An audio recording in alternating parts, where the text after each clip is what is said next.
ഈ കഴിഞ്ഞ ഡിസംബർ 9 നാദാപുരത്ത് മുജാഹിദ് പ്രവർത്തകരും മുജാഹിദ് പണ്ഡിതന്മാരും തമ്മിൽ നടന്ന ഒരു ചർച്ച എല്ലാവരും അറിഞ്ഞിരിക്കുമല്ലോ. നാദാപുരത്തെ മുജാഹിദ് പ്രവർത്തകരായ മുഹമ്മദ് ഫൈസൽ എന്നയാളും അബ്ദുൽ അസീസ് എന്നയാളും തമ്മിൽ അവിടെ പള്ളിയിൽ വെച്ച് നടന്ന ഒരു ചർച്ചയുടെ ഫലമായിട്ടാണ് ഇങ്ങനെ ഒരു സംവാദ വ്യവസ്ഥക്ക് കളമൊരുങ്ങിയത്. യാ ഇബാദല്ലാഹി അഈനൂനി എന്ന ഹദീസിൽ പറഞ്ഞ യാ ഇബാദല്ലാ എന്ന വിളി ഒരു സിക്ർ എന്ന നിലക്കാണെങ്കിൽ ഹദീസ് സ്ഥിരപ്പെടാത്തത് കൊണ്ട് അതൊരു ബിദ്അത്താണെന്നും അതിൽ മലക്കുകളെയോ ജിന്നുകളെയോ ഉദ്ദേശിച്ചാൽ അത് ശിർക്കാകുമെന്ന് ബഹുമാന്യനായ അബ്ദുൽ അസീസ് സാഹിബ് വാദിച്ചു. എന്നാൽ അതിൽ മലക്കുകളെയോ ജിന്നുകളെയോ ഉദ്ദേശിച്ചാൽ ശിർക്കാകുകയില്ലെന്നാണ് ഫൈസൽ സാഹിബ് വാദിച്ചത്. ഈ ഒരു ചർച്ചയുടെ അടിസ്ഥാനത്തിലാണ് യഥാർത്ഥത്തിൽ നാദാപുരം വ്യവസ്ഥക്ക് കളമൊരുങ്ങിയത്. ഇത് കൂടിയിരുന്ന് ചർച്ച ചെയ്യാൻ അവർ തീരുമാനിച്ചതിന്റെ അടിസ്ഥാനത്തിൽ ഫൈസൽ നാദാപുരം ഫൈസൽ നന്ദിയെ വിളിക്കുകയും ഫൈസൽ നന്ദി ഇത് ചർച്ച ചെയ്യാൻ മുജാഹിദ് പണ്ഡിതന്മാരുടെ ആവശ്യമില്ലെന്നും അതിൽ ശിർക്കില്ലെന്ന് സ്ഥാപിക്കാൻ സാധാരണക്കാരായ മുജാഹിദ് പ്രവർത്തകരായ നാം തന്നെ മതി എന്നും അറിയിക്കുകയും അതിൻ്റെ അടിസ്ഥാനത്തിൽ മുജാഹിദ് പ്രവർത്തകരായ ഞാനും അതുപോലെ ഫൈസൽ നന്ദിയും നാദാപുരത്ത് എത്തുകയും ചെയ്തു.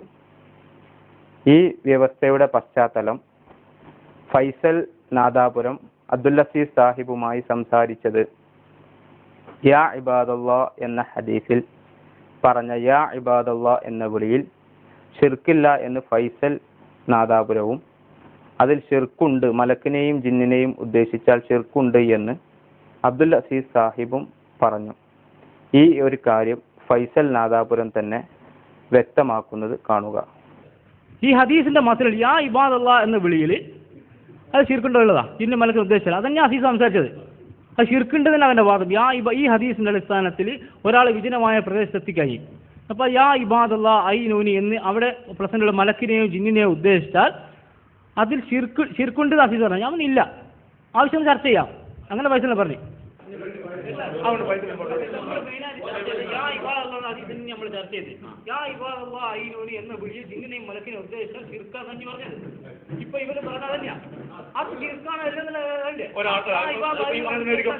എന്നാൽ ഈ വസ്തുത മറച്ചുവെക്കാൻ അവരുടെ മധ്യസ്ഥനായ അബ്ദുൽ അസീസ് സാഹിബ് പരമാവധി ശ്രമിച്ചുവെങ്കിലും അദ്ദേഹത്തിന്റെ സംസാരത്തിനിടയിൽ അദ്ദേഹത്തിന്റെ നാവിലൂടെ തന്നെ ഈ സത്യം അദ്ദേഹം പറയുന്നത് കാണുക. ഹദീസിന്റെ അടിസ്ഥാനത്തിൽ പറഞ്ഞു യാ ഇബാദല്ലാ ഒരാൾ വിളിച്ചു, ഒരാൾ യാ ഇബാദല്ലാ ഞങ്ങൾ തന്നെ പറയാം. യാ ഇബാദ് എന്നാണ് ഒരാൾ വിളിച്ചാൽ അതൊരു ദിക്ർ എന്ന അർത്ഥത്തിലാണ് വിളിച്ചതെങ്കിൽ ഹദീസ് ദുർബലമായതിന്റെ വശം വന്നപ്പോൾ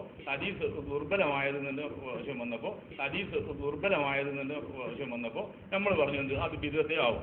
യാ ഇബാദ് ഒരാൾ വിളിച്ചാൽ.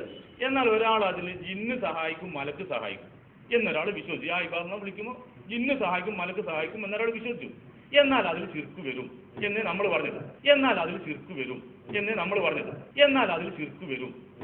പറഞ്ഞത്.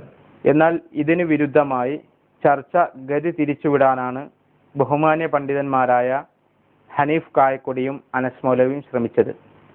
അതുകൊണ്ട് തന്നെ തങ്ങൾ മണിക്കൂറുകളോളം സംസാരിച്ചതിന് വിരുദ്ധമായി തങ്ങളുടെ മധ്യസ്ഥൻ തന്നെ സത്യം തുറന്നു പറഞ്ഞപ്പോൾ ബഹുമാന്യ പണ്ഡിതൻ ഹനീഫ് കായക്കൊടി അസ്വസ്ഥനാകുന്നത് കാണുക. ഒരാൾ യാ ഇബാദല്ലാ ഞങ്ങൾ തന്നെ പറയാം. യാ ഇബാദ് എന്നാണ് ഒരാൾ വിളിച്ചാൽ അതൊരു ദിക്ർ എന്ന അർത്ഥത്തിലാണ് വിളിച്ചതെങ്കിൽ ഹദീസ് ദുർബലമായതിന്റെ വശം വന്നപ്പോൾ നമ്മൾ പറഞ്ഞു അത് ബിദ്അത്തേ ആവും. യാ ഇബാദ് ഒരാൾ വിളിച്ചാൽ. എന്നാൽ ഒരാൾ അതിൽ ജിന്ന് സഹായിക്കും മലക്ക് സഹായിക്കും എന്നൊരാൾ വിശ്വസിച്ചു. യാ ഇബാദ് വിളിക്കുമ്പോൾ ജിന്ന് സഹായിക്കും മലക്ക് സഹായിക്കും എന്നൊരാൾ വിശ്വസിച്ചു. എന്നാൽ അതിൽ ശിർക്ക് വരും എന്നേ നമ്മൾ പറഞ്ഞത്. നിങ്ങൾക്ക് അങ്ങനെ ഈ ശിർക്ക് വരില്ല നിങ്ങൾ പറഞ്ഞത്. യാ ഇബാദ് അല്ലാഹുവിന്റെ അടിമകളെ ഒരാൾ വിളിച്ചു. യാ ഇബാദല്ലാഹി അഈനൂനി എന്ന ഹദീസിൽ യാ ഇബാദല്ലാ എന്ന വിളിയിൽ മലക്കുകളെയും ജിന്നുകളെയും ഉദ്ദേശിക്കപ്പെട്ടാൽ ശിർക്കാകുമെന്ന് ഇവർ നാടുനീളെ പ്രസംഗിക്കുന്ന കാര്യമാണല്ലോ. ഈ ഷിർക്കാരോപകരിൽ പ്രധാന പ്രാസംഗികനായ ബഹുമാന്യ പണ്ഡിതൻ അനസ് മൗലവി തന്നെ വ്യക്തമാക്കുന്നത് കാണുക. കേൾക്കുക. പിന്നെ യാ ഇബാദല്ലാഹി മറ്റൊരു വലിയൊരു തെറ്റിദ്ധരിപ്പിക്കൽ ആളുകൾക്കിടെ നടന്നുകൊണ്ടിരിക്കും. യാ ഇബാദല്ലാഹി എന്നൊരാള് പറഞ്ഞു, അല്ലെങ്കിൽ കേൾക്കുമ്പോൾ തന്നെ ശിർക്ക് എന്ന് പറയണം എന്നൊരു നിലപാട് ഒരിക്കലും നമ്മളാരും സ്വീകരിച്ചിട്ടില്ല. ഒന്ന് മനസ്സിലാക്കിക്കോ. യാ ഇബാദല്ലാഹി എന്ന് കേൾക്കുമ്പോൾ തന്നെ ശിർക്ക് എന്ന് പറയണം. നമ്മെ സംബന്ധിച്ചിടത്തോളം നമ്മൾ പറയാ ദുർബലമാണ്. യാ ഇബാദല്ലാഹി എന്ന് തെളിവാക്കി ഈ ഭൂമി ലോകത്ത് ആരാ തെളിവാക്കിയത്? ഖുബൂരികൾ. ഇതുവരെ നമ്മുടെ ചർച്ചയിൽ അങ്ങനെയാണ് ഖുബൂരികളെ തെളിവാക്കിയത്. അപ്പൊ യാ ഇബാദല്ലാഹി എന്ന് മരിച്ചവരെ വിളിച്ചാലോ ശിർക്കാണ്. എന്നാൽ സാധാരണ അറബികൾക്കിടയിൽ ആരും കാണാത്ത ഗൾഫനാടിൽ പോയ ആളുകളുണ്ടാവും. ഒരാൾ പേരറിയാം അബ്ദുള്ള എന്ന് വിളിക്കും, അബ്ദുള്ള എന്ന് വിളിക്കും. അല്ലെങ്കിൽ ഒരാളെ കാണില്ല, അവിടെ ചെന്നിട്ട് വിളിക്കുക, പിന്നെ അബ്ദുള്ള എന്ന് അറബികളെ വിളിക്കാറുണ്ട്. ഒക്കെ നമ്മളെ ഗൾഫിൽ പോണ ആൾക്കാർക്ക് അറിയാവുന്ന കാര്യമാണ്. ഈ വിളിക്കുന്നത് കൊണ്ട് ഒരു മനുഷ്യനെയാണ് ഉദ്ദേശിക്കുന്നത്. എന്റെ ശബ്ദപരിധിയിലുള്ള ഒരു മനുഷ്യൻ വരട്ടെ എന്ന അർത്ഥത്തിലാണ് ഉദ്ദേശിക്കുന്നത്. അത് ശിർക്കല്ല. അതാ കണ്ണുകൊണ്ട് കാണാത്ത മനുഷ്യൻ. ഏതുപോലെ ഞാൻ ഉദാഹരണം പറഞ്ഞു, അത് പിന്നെ കുളിമുറിയിൽ നിൽക്കുന്ന ഒരാള്, അടുക്കളയിലുള്ള ഒരാൾ കാണുന്നില്ലെങ്കിൽ ചോദിക്കാം, ശിർക്കല്ല. ഈ രൂപത്തിൽ എന്റെ ശബ്ദം കേൾക്കുന്ന ആരെങ്കിലും മനുഷ്യന്മാർ കേട്ടോട്ടെ എന്നാണെങ്കിലോ ശിർക്കല്ല. എന്നാൽ യാ ഇബാദല്ലാഹ് എന്ന് വിളിക്കുമ്പോ വല്ല ജിന്നാണ് മലക്കാണ് എന്ന് ഉദ്ദേശിച്ചാലോ അത് ശിർക്കാണ്. ഇതാണ് ഇവിടെ വളരെ. അനസ് മൗലവി പറഞ്ഞ ഈ വിഷയം ചർച്ച ചെയ്യാനാണ് സാധാരണ മുജാഹിദ് പ്രവർത്തകരായ ഞങ്ങൾ നാദാപുരത്ത് പോയത്. ഈ വിഷയം തന്നെയാണ് നാദാപുരത്തെ പ്രവർത്തകർ തമ്മിൽ ചർച്ച ചെയ്തതും.